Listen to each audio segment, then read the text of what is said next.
Police officers of Reddit, what criminal actually impressed you with their criminal skills?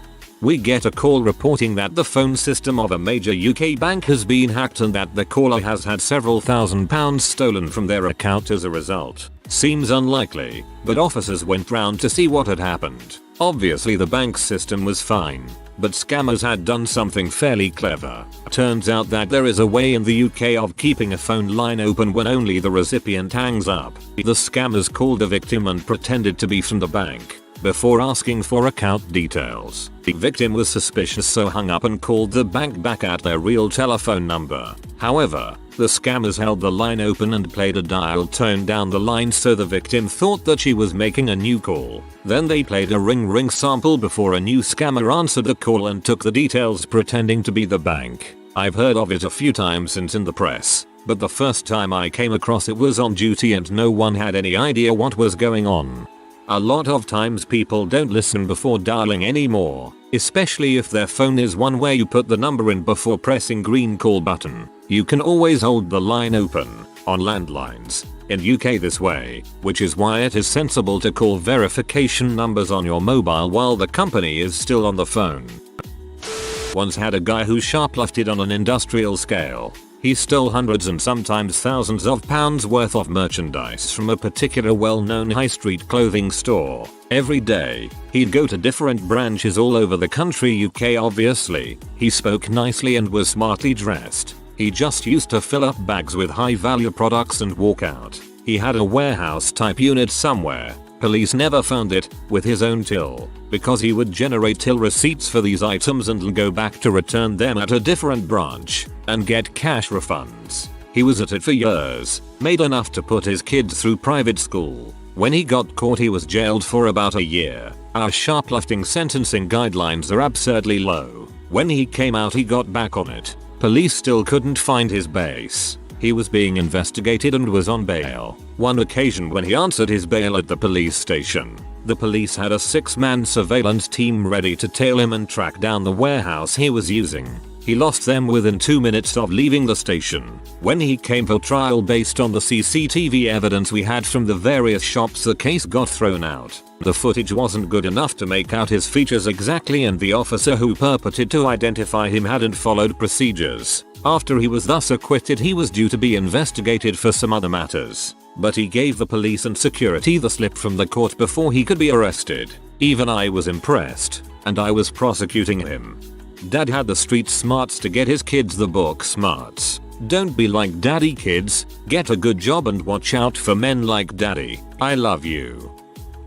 I am a police officer, but the story is actually from my dad, who was a lawyer. He had a couple of guys who had scratch-built an ATM. This would have been back in the 80s, before the days of skimmers and cameras to clone cards. So they built their own ATM and installed it in a wall on a public street in order to collect card details to use later on. I don't know if it actually dispensed money. I'm guessing it just showed an error message. He told me that very occasionally he had come across criminals who had worked so hard for their spoils that he felt they had kind of earned them. These guys were his example. He was also confused that 2 people smart enough to do this chose not to make an honest living.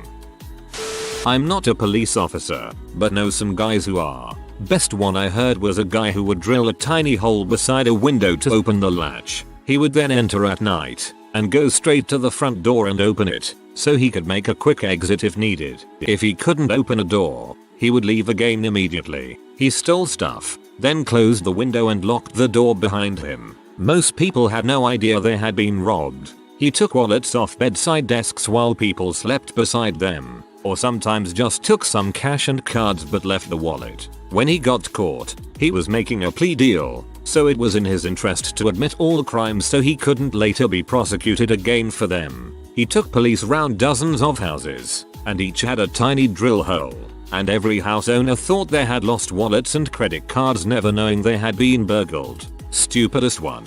A kid broke into his school at night and stole 10 laptops. It was snowing that night. Police came when the alarm went off, and there was one set of footprints in the snow that led them from the school the whole way to the kid's front door. Stupidest one.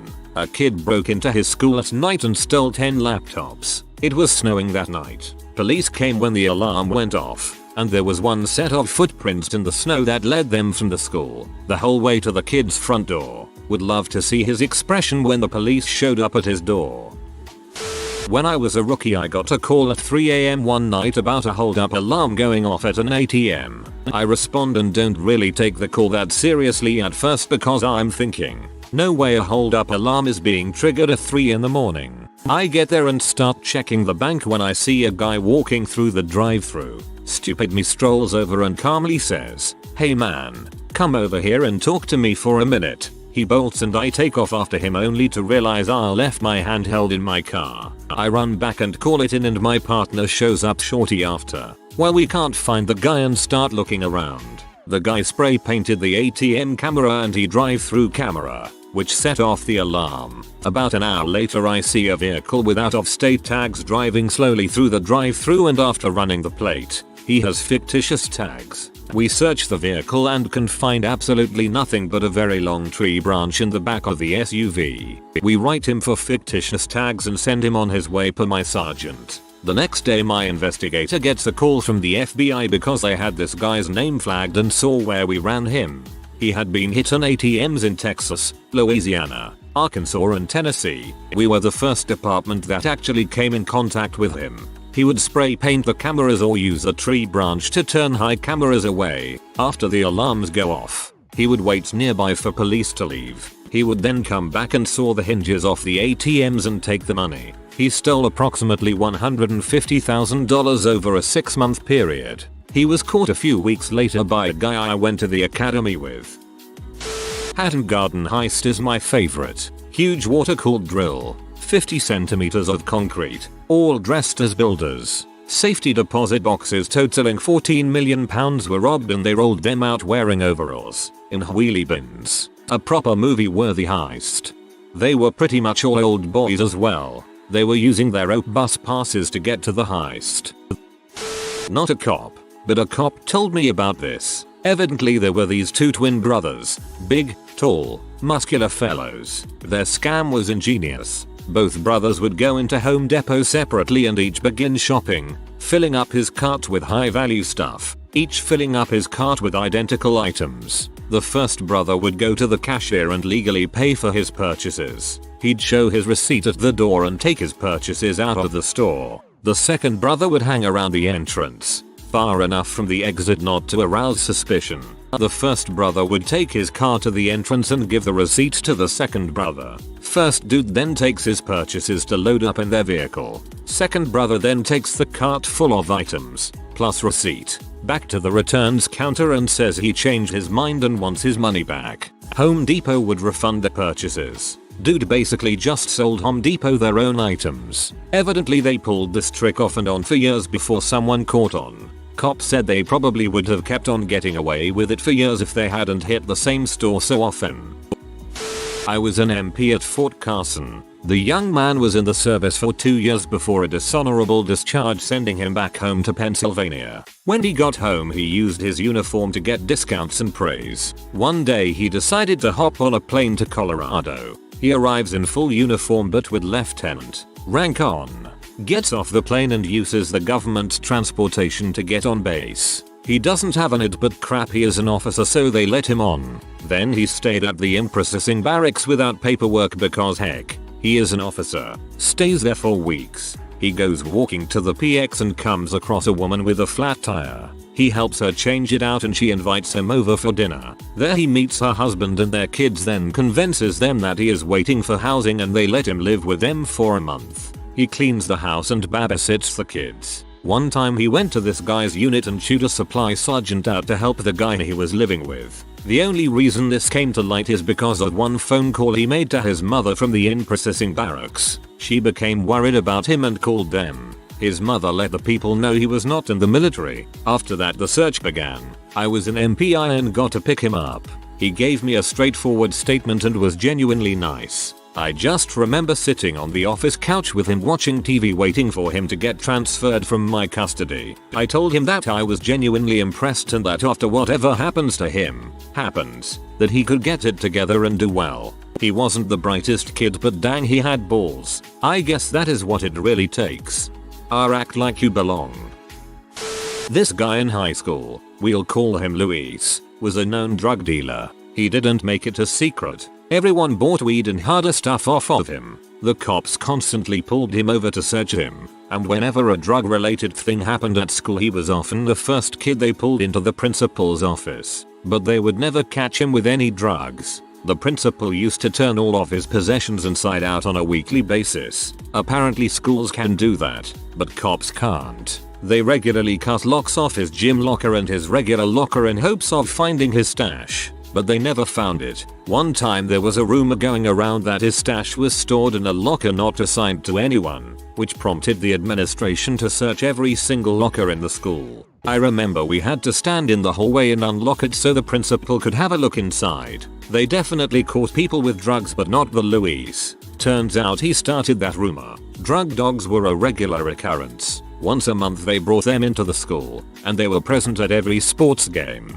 Luis was one of the only, if not the sole supplier for the whole school. The administration had no idea what to do. They would catch kids with weed and the kids would flat out say I bought this from Luis. Luis would encourage them to say it. They would then flip Luis crap inside out. Cops would search his car, and he consented to all of it, and laughed when they found nothing. This was probably close to 15 years ago now. The vice principal loves to tell the story about how they eventually caught him.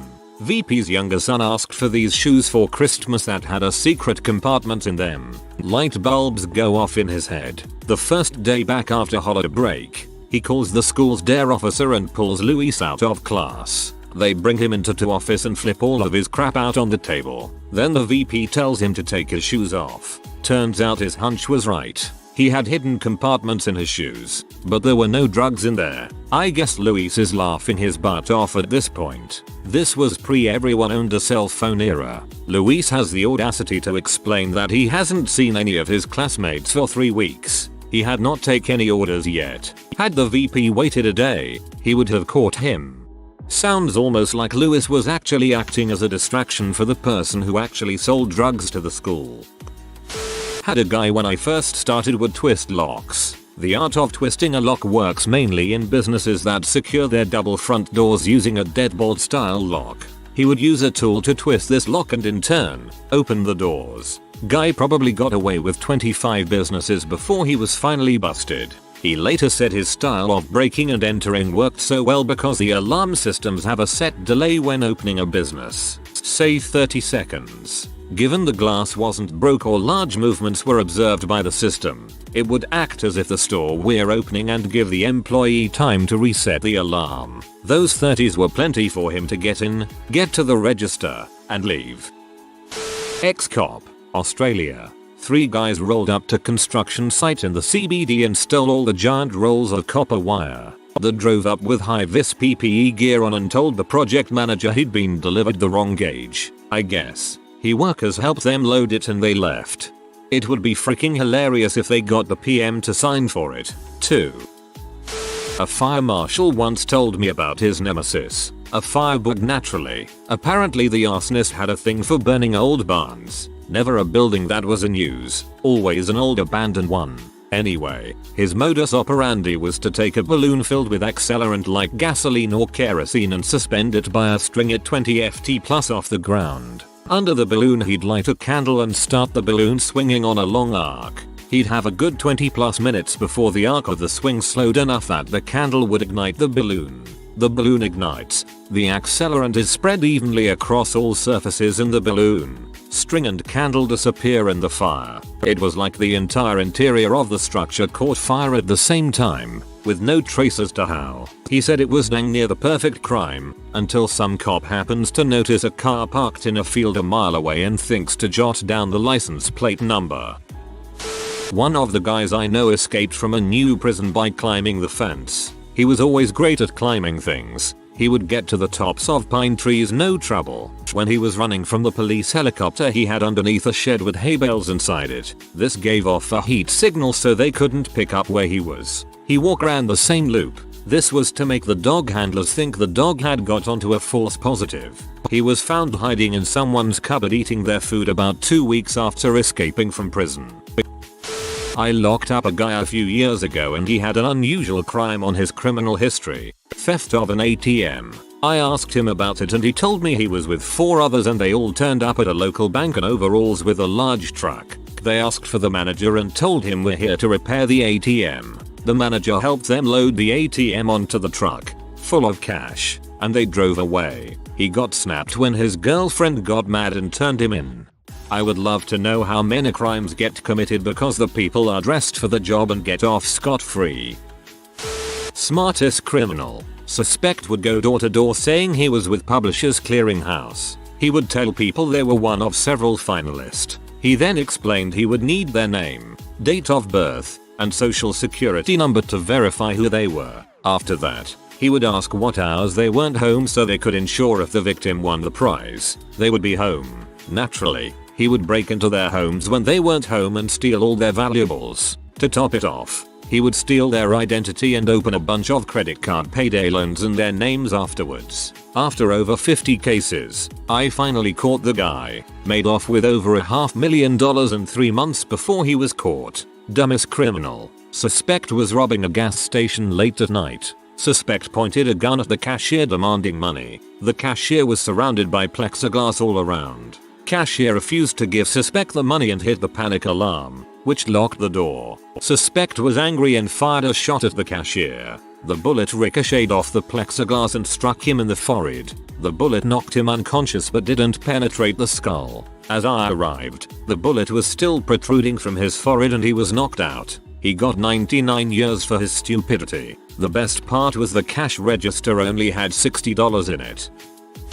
Not a cop, nor the criminal, but in the Blue Mountains of NSW, Australia, my, now deceased, uncle went on a string of armed robberies where he would run into a store with a gun, then shove the attendant against the wall and superglue their hands to the wall before stealing the money in the cash register. He had no intentions of using the gun, and it was actually never loaded. He just thought it would be funny to glue people to the wall and steal their crap. This is fantastically Australian.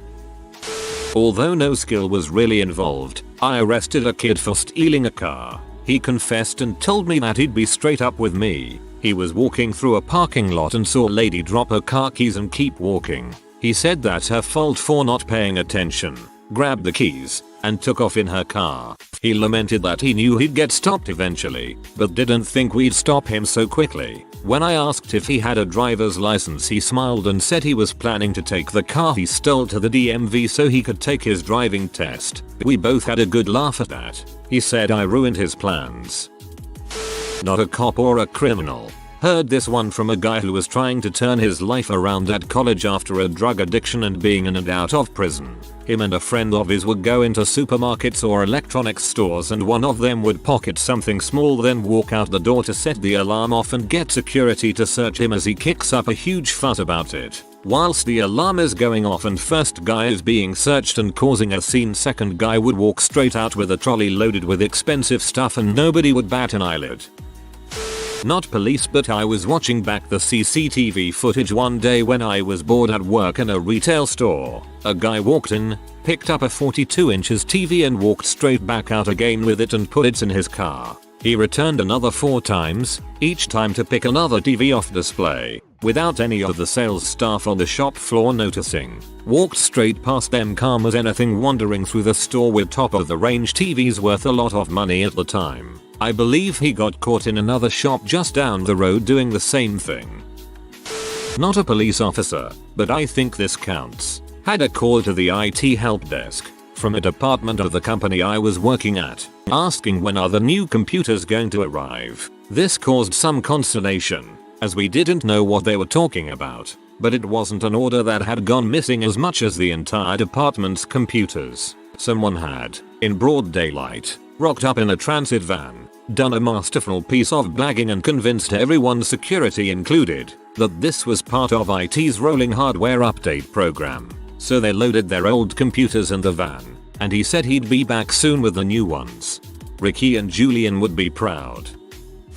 Was not involved in this case, but was something we learned about. 2 employees of a soccer betting company colluded to rig odds and make big money. One would be in the office rigging the odds of the purchase ticket and the other would be in person purchasing the ticket at the moment the odds were tweaked. They would always buy both sides to pay out 3-1, so that whatever the result, they would win an estimated one portion which is in excess. This was possible because of an option to allow no draws with the effect that the bettor will get back his capital. Therefore, if a draw arose, it would simply result in them getting their monies back. To avoid detection, they made sure that their potential winning was always below the statutory minimum which required winners' identification to be recorded. They also made sure to go to different outlets when making the purchases. However, their grand scheme was eventually foiled not by their own mistake, but by a busybody before them in the queue. The said customer had some issues with buying his ticket and eventually wrote in to make a complaint.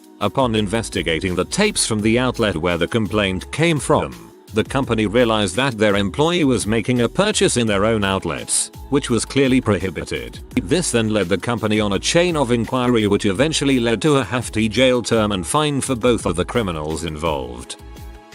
No criminal skill per se, but I thought I'd contribute this story as it was quite impressive. Used to work with law enforcement, and during a Friday night a guy on PCP managed to shut down a major roadway during a foot pursuit. This guy ended up taking several shots from a 9mm and a shotgun shell and then wriggled out of the grasp of several officers trying to subdue him and get into a police car and drive off with it. He only managed to get about 10 feet before crashing into a cement barrier and knocking himself unconscious. The guy ended up living too. PCP is a heck of a drug.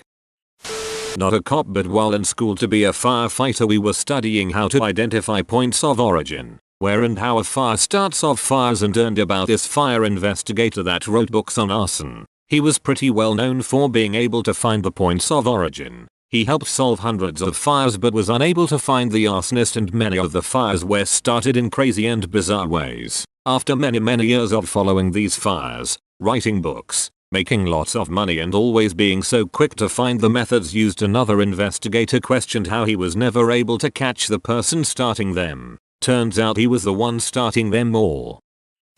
Once the Coke machine at our school started spewing out extra cans. I took about 10 of them, and I was never caught. Take that, Scotland Yard. The real master criminal is the dentist. Dad worked in corrections and they used to give the cons nicotine patches to try and discourage smoking. Well, some of the cons didn't care much for the patches, so they MacGyvered their own cigarettes. They extracted the nicotine from the patches, absorbed it with, I think, dried orange peel, broke it down so it resembled tobacco and rolled it. So not only is this a super concentrated cigarette, but it burned super fast, orange oil, so they got this intense rush of nicotine. This happened a few years before I worked there, but the Home Depot in my town was full on Ocean's 11 ed. It was an inside job, but no one was charged since they couldn't figure out who did it. They hid in the store until after close. Then they started grabbing everything worth its weight. They used a lift truck to pry open the receiving doors and parked a private semi in the bay and loaded it up. They knew where the safe was, next to the receiving area. But it was locked down well and they knew that, so they took the lift truck and crashed it through the wall that separated it from receiving and stole the safe. They drove off with at least $500,000 in loot. Home Depot is filled with silent alarms and the like. Not a single one went off. Put themselves in minimal sight of the security cameras. They knew the store really well. Management opened the next morning in disbelief. Our local IKEA was broken into some years back. In broad daylight while the store was open, a works vehicle pulled up next to the external wall of the safe room. Two guys in hard hats and high-vis jackets then proceeded to knock a hole in the wall. There weren't any external cameras or sensors. One guy reaches in and turns the security camera away from the hole. The safe had a pipe feeding into it from the top, as all the cash was carried there by a vacuum tube system. They cut a section of pipe away to leave a hole in the top of the safe and then used a grabbing tool to get as many of the pods as he could. Approx £160,000 was taken and they've never been caught. Now the safe has a thick metal collar around it, a camera opposite and sensors in the walls. IKEA made sure everyone knew the changes had been made to put off anyone trying again. Not a police officer, but a police dispatcher here. We had a theft from a gas station recently. The thieves arrived after closing time with a large tank on a trailer pulled by a large truck. They proceeded to hack into the gas pump by an unknown method and change the price to $0.01 per gallon and steal 1,000 gallons of gas. I'm impressed. If you are new to the channel, you can subscribe. I publish new videos every day. Until then, check another video.